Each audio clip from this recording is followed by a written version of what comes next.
Yeah. Well, that wasn't a whole lot to tell you though, but we worked down there building that road down to the rock quarry that goes down there yet, the same old rock quarry. We built that road. WTA worked with a shovel, picking shovel, built that road, and worked in the rock quarry down there. We'd blast them big rocks out, take a sledgehammer and beat them up in certain size pieces, and then put them on a wheelbarrow them up there, and they had a rock crusher. Crush them up into small rock and go up in big vats up there, and the truck would haul them and gravel the road before we built it, you know. Yeah, the rock quarry's right down here. You start towards Cloveport, and 9-something, that road turns off there. Just as you go up that hill, like you're going out of Old Hardenburg Road, and go back that way. That was the road just out of Old Hardenburg. It went towards Balltown, go back that way, and we built that. That was in 36, the fall of 1936. And we got 20 cents an hour for work, but we could just work 3 days one week and 4 the next. And we get a check every 2 weeks for $11.20 for 2 weeks work. But it cost me a quarter a day to get a ride down there. Oh. See, I lived up there at that bungalow and had to ride about 7 or 8 miles down there to work. And so I had a car, and there's a bunch of us rode with him. I'll give him quarter fee. He made more money. He probably made more money just doing that. Yeah. See, that was just $1.35 a day we made taking that quarter out. Yeah. What we figured. Yeah. We worked 3 days one week and 4 the next. And I raised that little crop of tobacco. It wasn't much good, you know, but it set out late. But I had one little spot of new ground where I cleared out, and I healed it and set it out a little earlier. It had a little over 100 pounds of that, and the rest of it was old ground tobacco. It didn't sell to you. It was pretty red tobacco, but didn't get it stripped out and sold till after the flood. See, the flood started in probably December or January. Oh. 37 flood. Yeah. And after the water went down, they took it down there. And some of that old ground tobacco just brought $1.100 It cost that much to get it down there and sell it. If I hadn't had that little new ground, that little 100-something pound, I got $18 out of my part of the tobacco that year. And Mr. Thurman got 18, of course he got half of it. Jake Shaw worked down on with me, and he didn't have no new ground tobacco, and he got $9 out of his part of the tobacco that year. Now that's all we got out of that crop of tobacco we made. That was 36 crop. 36 crop, yeah. And we sold it about January or March or whenever the water went down. We went down there and people was trying to clean their houses out, you know, water had been up in them, and great big corn cribs full of ear corn in that both of them just picked the ear corn. Water got up over it and swelled the corn, busted the crib apart, the corn poured out all over it. Well, the corn swelled some, you know, and it just tight in there, and the crib, water got clear up over it. It's down there at Hallsville and part of Cloveport. The only place down there in Cloveport people could stay was up on the hill where the schoolhouse was at.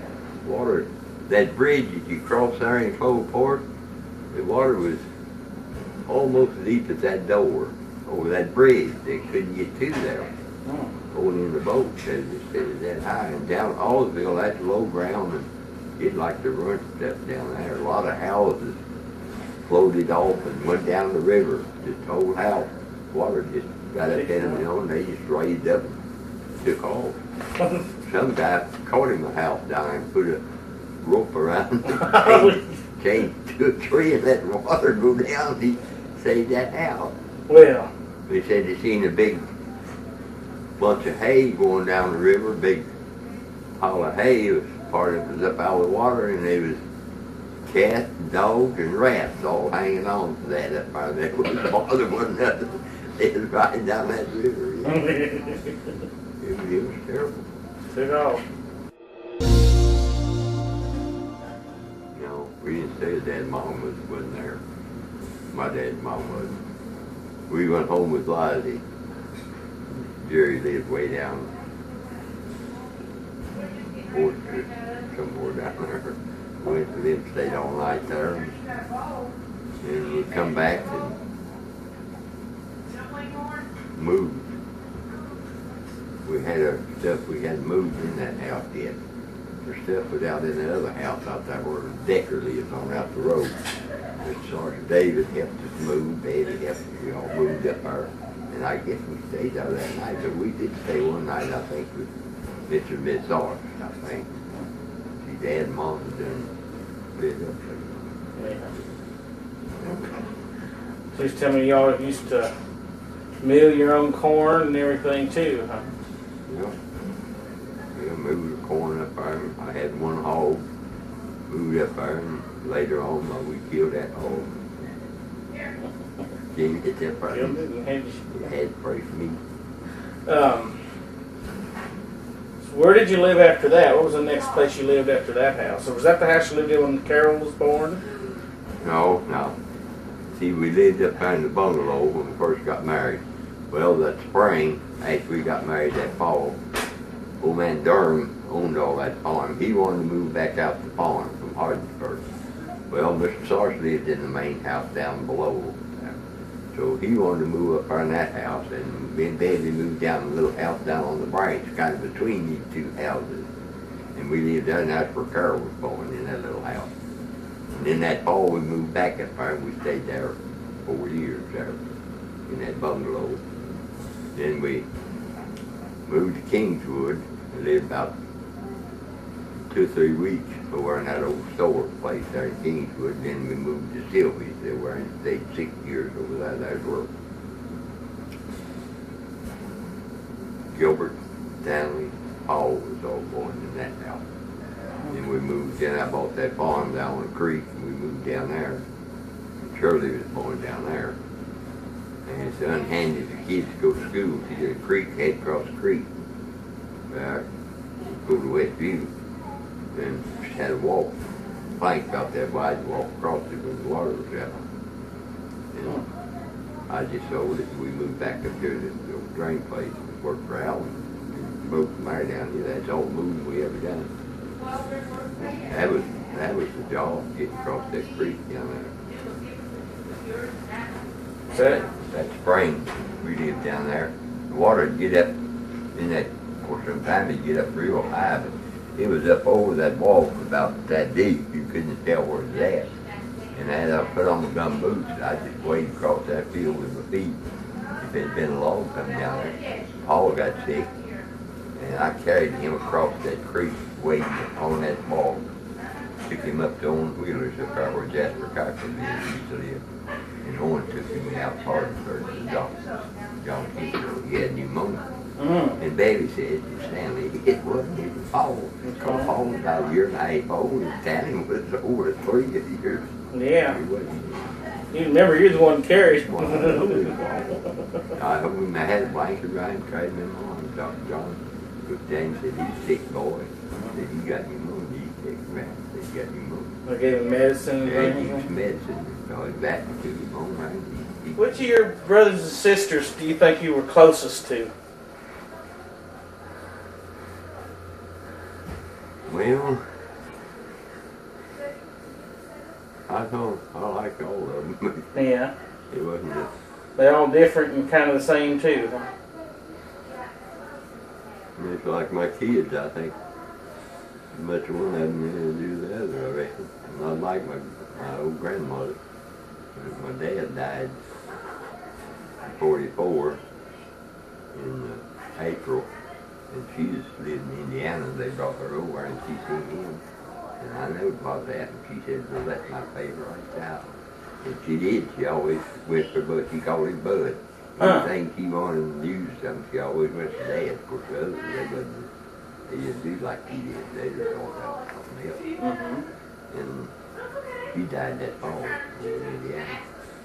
Her husband buried out in McQuady, and she buried somewhere in Indiana. I've been around Franklin a whole lot. He was 8 years older than I was, but no.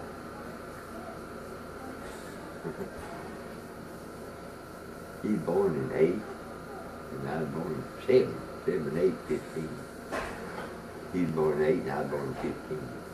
Well, he's 7 years older than you. Yeah. I didn't know that. I saw all those pictures of you and Franklin. But he Hardy was born in 6. That made him 9 years older. You were born 13. She's 2 years older than me. And I was born 15. Floyd born, there's a little boy born 17, but John Edwards, he died at birth. And then Floyd born 18. And Lucy? Lucy born 21. 21.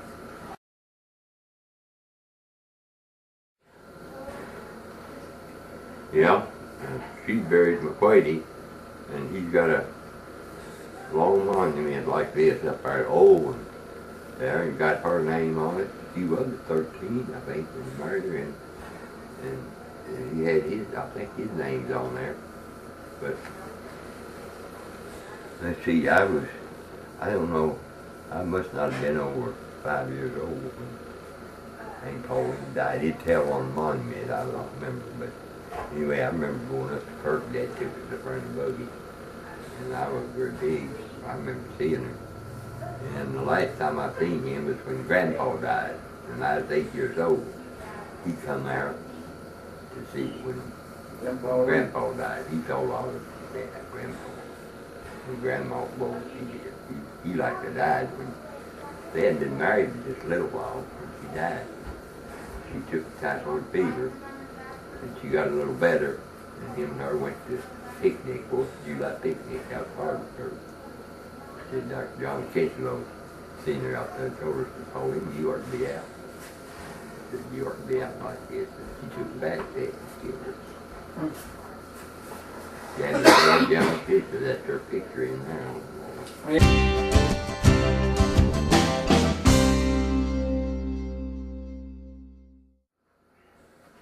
Didn't you tell me one time your dad fell in the river?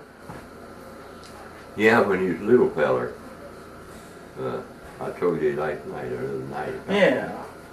And That was the best I remember. They lived over around Concord, where he talked, and it loaded some lumber, something on the boat, and some guy, he was there standing on it, and somebody picked up a plank or something and throwed him off, and he fell and went under the river, and Grandpa jumped in at him, and he come up and said, "He's right on his back," and he came up. And there's somewhere up there, there's an island out in the river.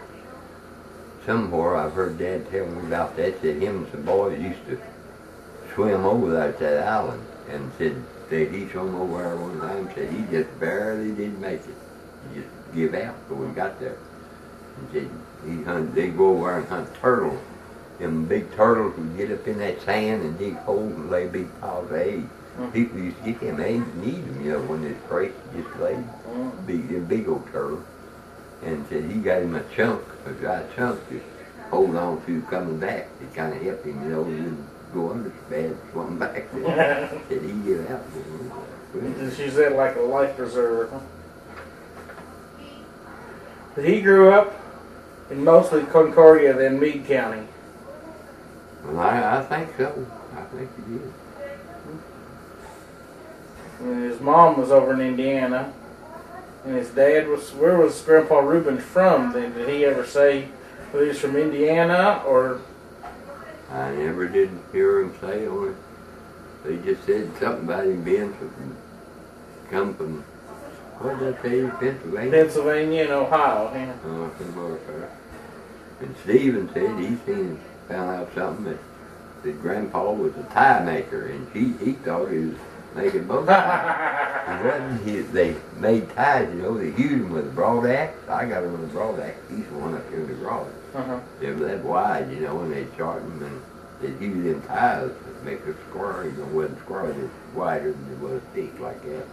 Big heavy ties put on the railroad track. It's a tie maker. Yeah. Then later years, people got the sawmills, so they got the sawing them out instead of hewing them. But the hewed tie was better in a way than the sawed ties. You know, when we moved down on the creek down there, I didn't have anything to work my ground. I used to have an old harrow. You never did see one of those yet. They put it with 2 horses. It was big. It's small up here and it gets wider back here. And had very big. I got a tooth or 2 up here. The square teeth about this big a square was in. You bore holes in them. You'd have a piece of wood about this wide and that thick. Big one go up this way and slope them off up here and fix them together and have a piece in the middle come down here. Let this one run out and put a ring in so you can hook horses to it, you know, a chain. And put them, bore holes in them things, put them teeth about so far apart all the way out there. Well, when you drug it, see, them teeth would cut up the ground and smooth the ground and stuff like that. Wow. And when I moved down there, Mr. Sarce had an old harrow, but it was rotted. And I took in the teeth wore out so it's all just round, it wasn't sharp at all. I took them teeth all out of there and put them in a grass sack and put them on my back, carried them clear up here, clear the harness, and just sort of sharpened them for me. And I cut me a little white oak tree about so big, and I hewed the side of it down a little bit with a chopping axe. Took a bracing bit and bored holes all the way through them down there, put them few teeth in there. Made me a harrow to harrow my ground with down there where I lived. That's the only thing I had to the ground with.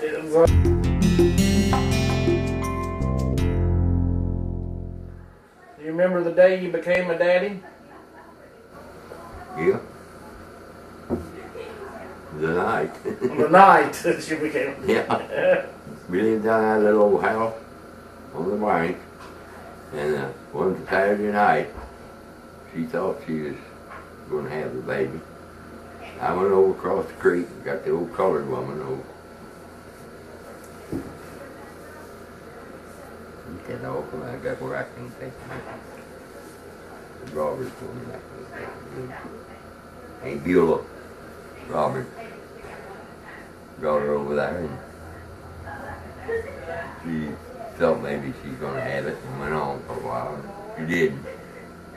But the next Saturday, she had it the Saturday night, so she took her. Well, I went and got her. She did have it that night. That was on Saturday night. Named Beulah Roberts, the colored one. She's a midwife. Anybody else there, or? Well, I think Miss Sarge, of course, she was there. She lived right on the hill above us. Her mother was there. And I don't know whether anybody else was there or not, whether Yule Shock. It seemed to me like Yule Shock was there. He was there the next day, I know, but I'm not sure whether she was there that night or not.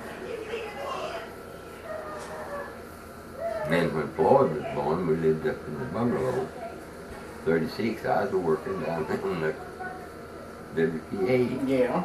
And my dad was working there with me. And she got sick right after dinner one day. And somebody went over and told the old colored woman. And Dad, he walked and went to Kirk about 2 miles.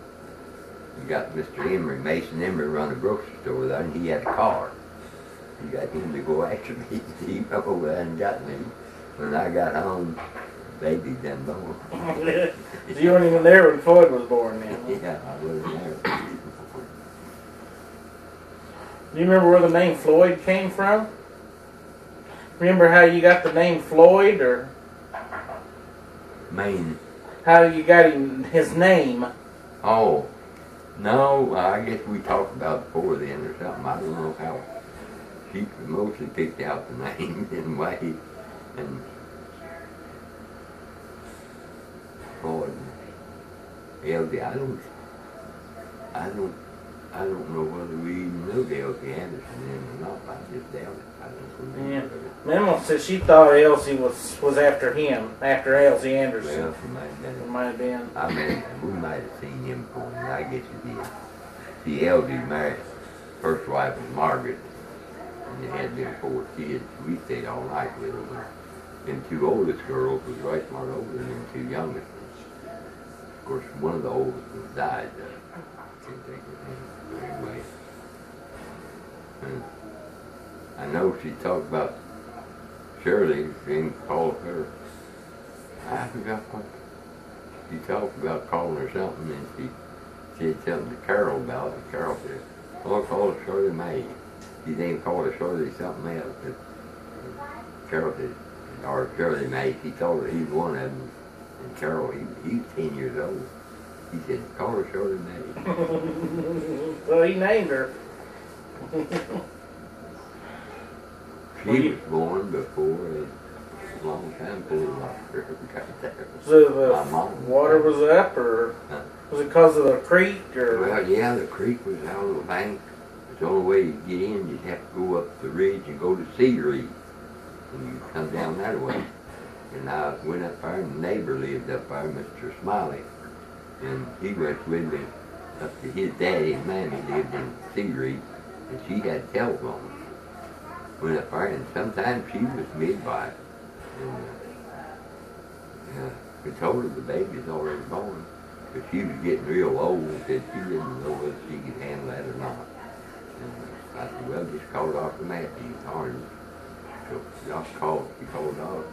He come out to Sea Reed, and Delby Priest, Herman Galloway had him on Model A Ford. And Delby Priest, he could drive most anything. He's kin to Tommy. Ah. Had a cousin, Tommy. And Doc come out there, and Delby said, get Herman's car. He driving down there. Doc said, do you think you can get down there with this car? And Delby said, I get down there with part of it. The doctor said, I'll try to be on the part that gets there. he was getting real old. He didn't live very long after that. He was getting in bad shape, had heart trouble. But he come down there. The baby was born. You surprised to have a girl finally? Yeah. I went in the kitchen, the kids all in there. And the baby's already born. Carol's 10 years old. He asked me if it was a girl or a boy. I said, well, you have to wait a doctor. You didn't tell him, or you didn't? I didn't tell him right then. Just teased him, huh? Yeah. Didn't think it might have been another little brother. Well, what about when Ricky was born? You remember when Ricky was born? Yeah, I remember that well. That was on election night. And Pete Moore, that Dean's daddy, we was out, of course, we took Dean to the hospital. And Carl was working Litchfield. He come in on the bus, and I met him up there, Kingswood, told him Dean's in the hospital. I took him on out to Arkansas, to the hospital. And it was election night, and me and Pete Moore, we'd go up to the courthouse and they's counting the votes, you know, and they're going to see how the faces was coming out. And we got to the hospital, and the baby was born. Well, you became Papaw to somebody. Yeah, it tickled Carl, you know, because he's going to have that baby, but after he was born, he wasn't tickled too much then. He seemed like Much work it how was. bad it was on Dean. He Oh, it didn't think was, about yeah. being that bad. Yeah, it was rough on her. So when did y'all pick your title of Papa and Mama, or did you they picked it, and that's what Uncle Carol said to call you? No, I reckon we always just said Papa and Mama. Yeah, that's what every one of us call you then, Papa and Mama. Well, I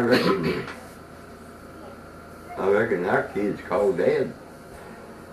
They called him Papa, didn't they? Yeah, Papa Ed, Mama Sari. See, that was their papa.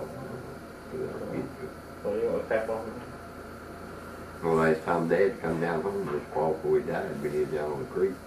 We need to cut his hair. I cut his hair a whole lot then. And Paul, he was just about a year and a half old. He couldn't keep him out of Dad's lap while I was cutting his hair. He'd climb up to Dad's lap. I had to go around and sit down and hold him when he got through. And then after he got big enough for me to cut his hair, he'd cry, you know, and he'd want me to cut his hair, but when I saw him clippers, he'd go out of the way and he'd go crying. He just couldn't stand it. Clippers. And Bill Tom Wilson brought his boy down here for me to cut his hair, and that wasn't boy, was it? That was that oldest one who got drowned, wasn't it? I reckon he was about the age of Paul, one of them. Anyway, I cut his hair. Paul said to him, I said, that little boy didn't cry. I said, no. I said, here's a boy that cut hair. And it wasn't long, he got all right. Then I cut his hair, and he was all right. You didn't care. Oh, I've had time cutting kids' hair. I used to go to Westview sometimes Saturday evening. I'd take clippers up there to cut people's hair, so they wouldn't come down here for Sunday. Once a day, sometime 8 to 10 people come here Sunday and won't get a haircut, you know. We'd have to get out and we'd go anywhere. We'd have to get up and leave pretty early before we got there. And there was a woman had a little boy up there, his Booty Moore's wife. She was orange, he married, and she had a little boy. I guess he was over a year old, and his hair grew out long, and she wanted me to cut his hair. And boy, he squalled and fighting, and she just grabbed him and held him like that and told me, said, just cut his hair off. It was hot in the summertime. I mowed her off all the cool. I hated Smiley. He just like to tickle him to death. And that kid just screamed. You know, I had time to cut his hair. I mowed her off. On the way to school, one time you found $1. I remember that. Started across the railroad track. See, I rode the horse school. Put him in the barn over there at the old mother's barn he had over at Kirk. And I walked on up the road. And it was raining, muddy, and I started to cross the railroad track. Dirt up close to the track, you know, tenders on it. And I seen just a corner of green sticking out of the mud there before I got to the railroad track, and I picked it up. It's $1 bill. I took it over our schoolhouse and worked the dirt off of it and dried it, and of course I went to the store and bought me some candy or something. I knew I always kept a little money. I never spent it all. I was telling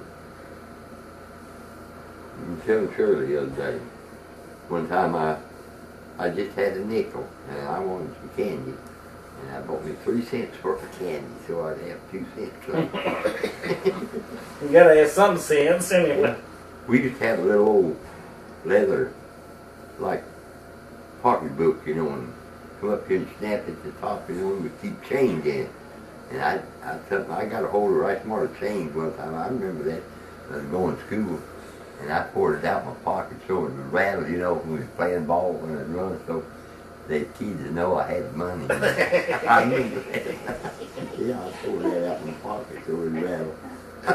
Buck's got money.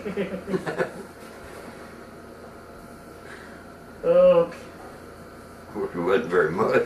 Remember, it made a jingle. Do business around. Oh man, Alvin Weathers, we worked for that long. He'd give me a quarter or something every once in a while. You know, he'd ask if I broke, and I'd say, no, not hardly. He said, well, man, you've been pretty bad, and he'd give me a quarter, you know. Of course, I'd maybe spend a nickel, and I'd keep the rest of it.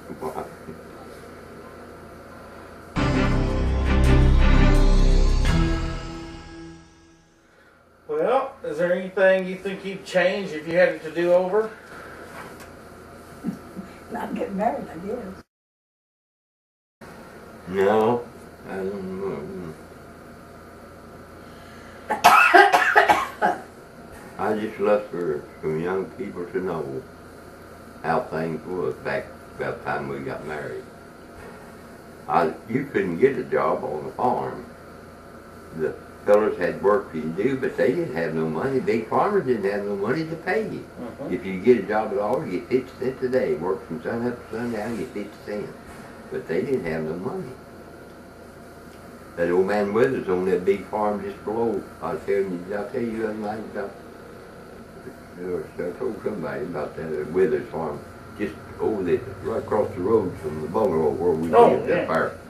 300-acre farm in there. He didn't have no money. He just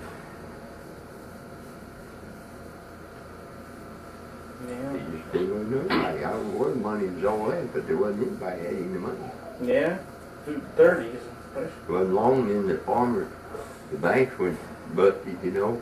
They loaned money out to some big shot, and they didn't pay it back. They couldn't pay it back or didn't. And there used to be two banks, Hardenberg. Now that Farmers Bank, that used to be Farmers Bank and Trust Company. And then they had the Hardenberg Bank up there where Tobin's used to be across the street over there. I remember that. And that bank was busted. It closed up and people lost all they had there. And there's a big shop down towards Glendine, Walter Monin, on a big farm down there, and he owed the bank, don't tell him how much. He took the bankrupt law, they sold him out, and then my dad went down there, rode a horse and went down there real cold, and sold him out. Everything that sold was pretty good. He bought it.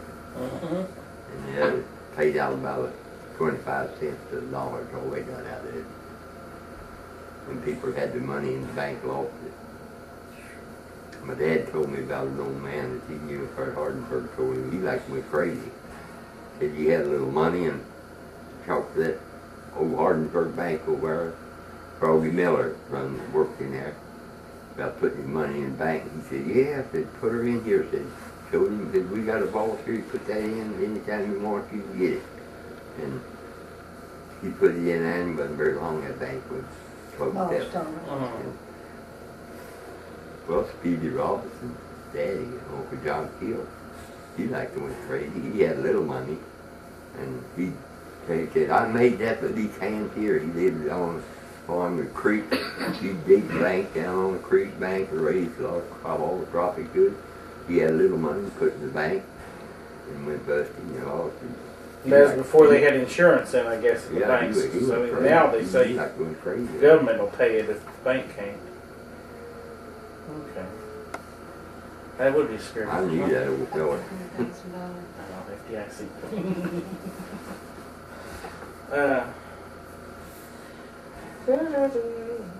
I wasn't told you that, so we wouldn't take that for it. Well, that's old. And That's tell you something else about that Lord Moon. Well, he got by that. He's a big farmer. And went on for years and years. Reckon he was a master farmer in Breckenridge County. He got to be a representative up there in Frankfurt. That's how crooked some people is. I never fought them over well. You know, I told him about Mason Emery come down and got me. Time I got home, boys, I was born. And my Aunt Buell was still there, and I happened to have $5, and Carol, of course, she's just 2 years old, about 2. I didn't give her $5. I said, Carol, I said, you reckon he's worth $2 or $5? And my Aunt Buell said, if you think that's too much, I'm ready. I said, no, I just talked to his boy. Hey, Bill's an old clerk on yeah, that's a midwife, wasn't I think I told you about that, didn't it? Yeah, you paid $5 for her too, didn't you? Oh, Getting married. No? $1. I mean, for you. Was it when we got married? Yeah, pay the preacher. Well, I give $1. No, Oh, $1. it was $1, then you had it. Tell it I then. guess that's like $1 hand, probably. No, okay, $1. Consider how much you made, if anything. That was 2 days' work, though. I already told you what I made. Right, difference in There's a your little days, difference wasn't when I had mine. What about, didn't say too much about your mom. Mom used to stay with you sometimes? Yeah. He was with me when Shirley was born. Your dad actually played the fiddle? Your dad actually played that fiddle? Yeah. Or? Carol and Ben Danes. Boy, he was good bass fiddler. When he got older, his fingers got where they wasn't working good. He didn't play the note, but he'd hear somebody play a tune, and he'd take the fiddle, and the first thing you know, he'd be playing that. I don't know how he does it. And Mom could play some. She played slow, but Dad, he played fast. I mean, he played for dances sometimes. He played really. None one of us. I learned just a little bit, just played about like Carol did. Carol, that's where he could play just a little bit on the fiddle. I didn't do that. Dad told him one time he'd give somebody something if he'd learn me to play a fiddle, but I reckon that's too dumb or something. I wish I had though. Boy, I always liked fiddle. Me too. Yeah, Papa always told Carl when he was gone, said, give him that fiddle, you know. And a lot of times, every once in a while, he'd say, Papa, when you gonna go and let me have that fiddle? He didn't understand. Go where? Give give Carol the fiddle and give Floyd his big old trunk. Floyd still got that old big trunk. Carol brought that fiddle up there to that store up there where there used to be a store across from where Mr. Sarge lived when John Hill had a store there. He run the store then. John Hill was a musician. He used to play up there a little something. But he wasn't too good with the fiddle. He played a little bit, and Carol couldn't play much there, but he played that fiddle there. You always get along with the Sashes okay? You got along with the Sashes pretty well, I guess. Yeah. I've always seen and heard. Yeah. I was got along with everybody. I never had a fight in my life. Oh, there's a lot of kids, saw a lot of me, especially the girls, when I went to school, little girls. Everybody had to use the old lead pencils then, you know. And I always had a sharp knife. We didn't have no pencil sharpener. And I'd sharpen knives sharpen the pencils for all them girls, you know. Some of them wanted sharpened real fine, you know, so you like that. And they'd say I was a champion pencil sharpener. Nearly all them girls would want me. I'd sharpen the pencils for them. But some of the boys there, I'd sharpen the pencil too.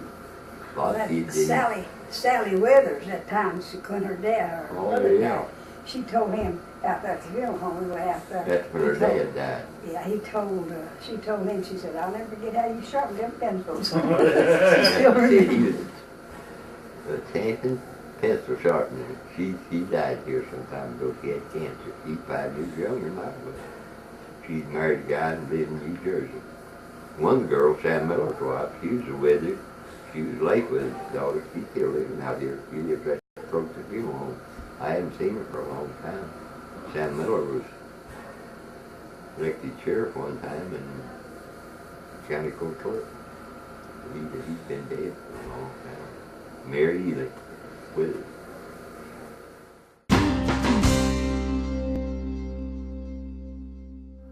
Well, I'd have to say it's Jack Mark and John Purcell. They're both still living. I think a lot of them did. I see them once in a while. I haven't seen Jack. Jack ain't hardly as old as I am, and John's not even John's younger than I am. He lives out Hartford. You know, his wife died here 12 years ago. We was out there to see her. You remember John Purcell? I told you. Well, what did y'all used to do for fun then? What'd you do for fun? Well, playing. We played together, and Jack, and he got a brother named George. Their daddy was named George. They had a boy. Jack was oldest, and then George. Jack and George, we used to go rabbit hunting together. They'd come over home, and we'd go rabbit hunting a lot of times. George with us, go with us, and different ones. We'd go rabbit hunting. Jack, every time I seen him, boy, he'd come and talk to me. He used to be game warden here for a long time. Jack Mama. Me and Lake Paul Jeffrey was rabbit hunting. And, Lake Paul really was bird hunting. But I'd been picking corn on over the brown place over at Allen way back over. And a lot of quail over there. I'd see them bunch of cubbies of them. And the Sunday before the bird law come in, heard a lot of shooting over there. And these Galloway boys down here, a bunch of them, went around to Joe Magnus' place over there, and with a bunch of dogs. And I seen them. They said they trained their dogs. But they killed all them birds. And then the police all went over our next day. We found one bird. And boy, he was scared to death. The only one we seen. They'd killed them birds. And we come back and we went down to the green deer hunting. And police hauled in. And Jack Monner come over the hill walking. He hollered at us. Said, I wish y'all slow up a little. And we stopped and waited for him. He come down and checked the license. You know, he's supposed to check people's license. I didn't have no license. He said, you don't need none. She's hunting on the place where I live. And he said, you don't need no license. Last time I seen Jack, he told me he wasn't feeling good. He's kind of heavy set like guy. He's a nice guy though. And that John Patel, he was really a nice guy. There was a girl lived across the creek over there. Grace Hall. Used to run around babying them a whole lot. And she went to school over at Kirk. A lot of people, I don't know, somebody that didn't like her or something. She didn't have many friends. But John Purcell, he was awful good to her, just like he was everybody. And she told me one day, she said, I like John Purcell, but he is a boy. He's about the only good friend, you know, she had. We walked from school together, me and her and them Foothill girls at school. I always liked Grace. Well, when did they start calling you Buck? I don't really remember. Alvin Withers, that fellow who worked for us there so long, started calling me that. And I guess when I was probably 10 or 12 years old, maybe, I don't remember just how long again, but that's when they started calling me that. They just call you Vince before then? Yeah. What'd your mom call you? She always called me Vincent B. Or? She didn't like me anybody called me Buck. She never called me that. She called you Buddy sometimes too. When people come down here and that my cousin lived in Indiana, Eddie Deaver and them come down here, they had something where I live. Had something with Always Wilson on Hill here, said, where Vince Anthony lives. He said, I don't know, said Buck Anthony lives right down there. He said, well, that's who that's for. That's who it is. There's people around here didn't know him, they call him Buck. That's why I put it on the monument. We Buck Anthony. Every guy lived over died over outside of Moose. Buck Lucas. Everybody called him Buck. I didn't know what his name was. They put Buck Lucas on his money. I wanted you to tell me what you told in there the other night about Paul Sosh and the John, what's his name that had the steel, had the Jerry? yeah, Well, I told him about that the other night. not on there. Go and tell him about it. No. I'm on my own. But it's a good story. I mean, we need to know these But she things. told you she sat on the rail fence and watched to see if anybody's coming while he's in the kitchen making whiskey, didn't she? Mm-hmm. She told me that. Yeah, he put up, I don't know, I don't remember whether Jerry, I think Jerry was in jail with him, but he's in jail out here. And they had him as a trustee, you know, let him get out of eating late evening and carrying coal to heat the jail with. And he said one evening, get real late, that he went out and took the bucket out there to get coal, and Miss Archer would out to see him once in a while. And he found out that Jenny, I guess he was little, that was sick, or had been sick, or was sick, or something. That he told me this himself. He said, he set that coal bucket down and said, he felt I can just go home. He had to walk, I don't know where he lived, he had to walk 7 or 8 miles. And the Jake set that bucket down and said, it started sprinkling rain. He said, you wasn't going to take off and it raining like that and go that far. Said he told her, of course he knows that jailer pretty well. He told the jailer once morning what he ain't do. He said, well, if you'd done that, when you got home, I'd been sitting on the doorstep waiting for you. He told me that. Don't tell how many times. He's better off not doing it. I don't know how long he stayed in. I did hear him say how long he had to stay in there. I don't know where they lived when they had that mash ready to run, and somewhere or another, they lived back in there somewhere. I don't know where, but Les Dermott, he lied to him. It wasn't, he just told him that because he knew that they'd been pulling whiskey. That the revenue man, they said, was going through the country now hunting for bootleggers, moonshiners. And that scared them. They went home and poured that mash out to the hogs. And them hogs eat, and they got drunk and just sat back and David said it sounded like they was laughing, that they was making a funny racket. They couldn't walk. They were drunk, and they got out there and drug them down the woods so nobody wouldn't see them, they sobered up. I felt that a lot of times. Get your hogs out of the way so they sober up. When did you meet Willard and Pauline for the first time? Do you remember that? Or I guess you met Tommy and Larry first, huh? Oh, they weren't very big. Tommy was little. Well, Larry was smaller than Tommy, though he was younger, wasn't he? Mm-hmm. Yeah.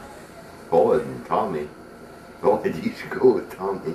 They wasn't big enough to go to church, and they'd sit right by one another, and they would say a word and just sit there. Well, it wasn't very big.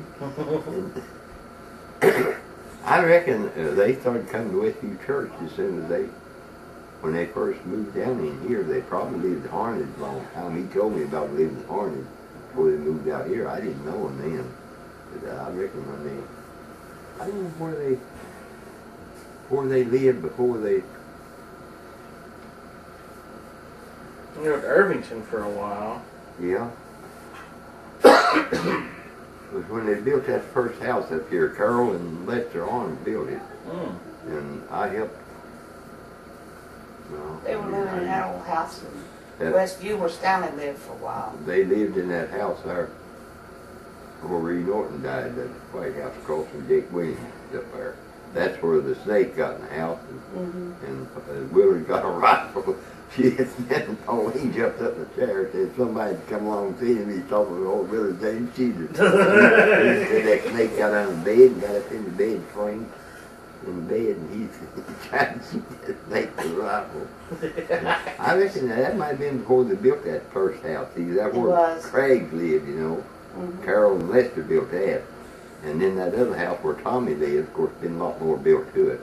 But Mr. Haynes built that. Robert Haynes, his uncle, built it. And I helped him. Build that house. I didn't know that. Yeah. Yeah, I helped him build that. You don't build Haynes' house. And after built that and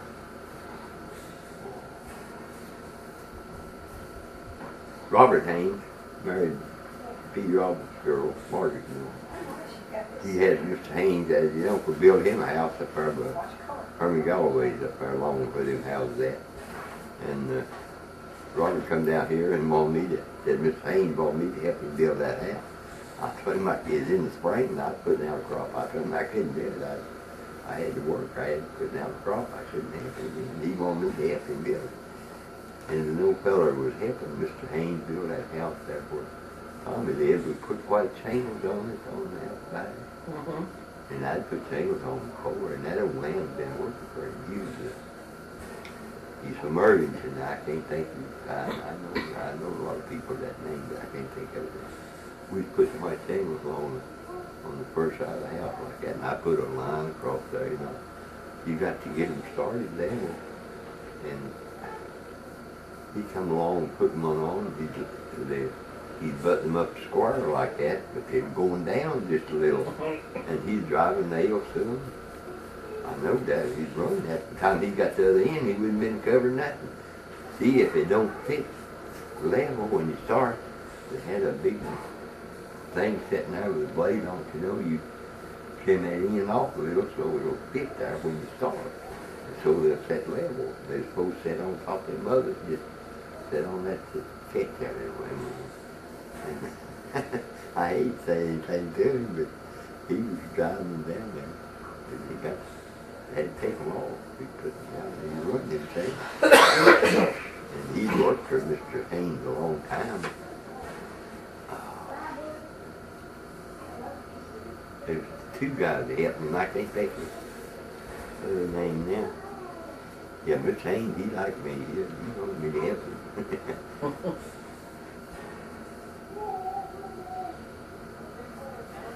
Back then they'd get them 2 floors to build them houses there. Somebody'd get them out of Georgia. You hardly find any lumber around here. They'd get them things was green. They'd drive nails in the water to fly out of them in the eyes. Oh, really? Yeah. I done that putting up instead of them 2 floors, and pine 2 floors. Some of them were green. Hey. Well, it's all right, I guess. It's eating out in this little part. But they was some of them green. I could build nails in them and make them down there in the water to fly out.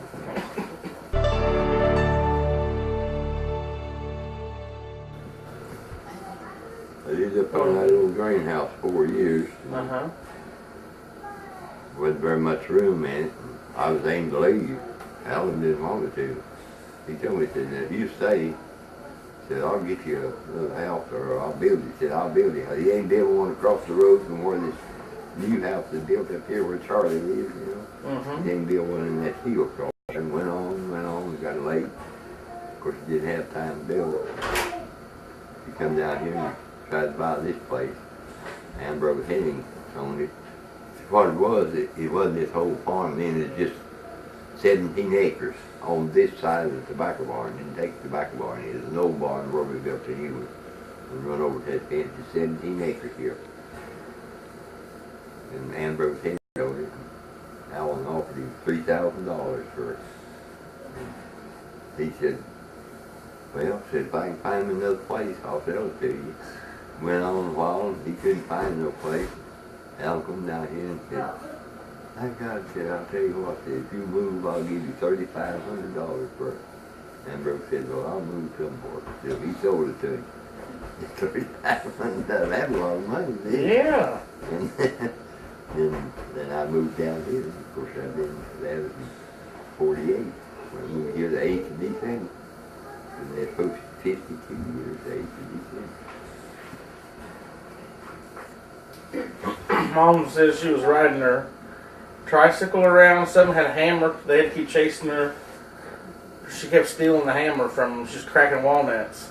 Do you remember that? Or He wasn't wasn't here. here. That was Mom and Carl were working in here putting up sheetrock and stuff. They were in here. Somebody was doing it, whatever. And they had a hammer. And before we moved in, we were getting ready to move in, and there was a tricycle. And I was riding on the tricycle, and then it was right before Christmas, we had nuts, you know. And I liked the nuts, and I'd stop and I'd get that hammer and put it on the back of my tricycle, ride around, and I'd stop and hammer me a walnut and eat it. And then they'd turn around and get the hammer, and I'd have it be gone again. where did everybody sleep? Where did everybody sleep? Oh, when we first moved here, we just had a bedroom there and a bedroom where the kitchen's at now. And that part of that kitchen was porch, back porch, back there. Half of it on that out that way was porch. And this room in there where the bedroom's at now, that was the kitchen. We had to put it in there because they had to have a cooking stove. The wood stove. We didn't have no wood stove. There was a sink on that side of the window. And it pumped the water from my sister. Yeah, that's right. Little Okay. tiny pump.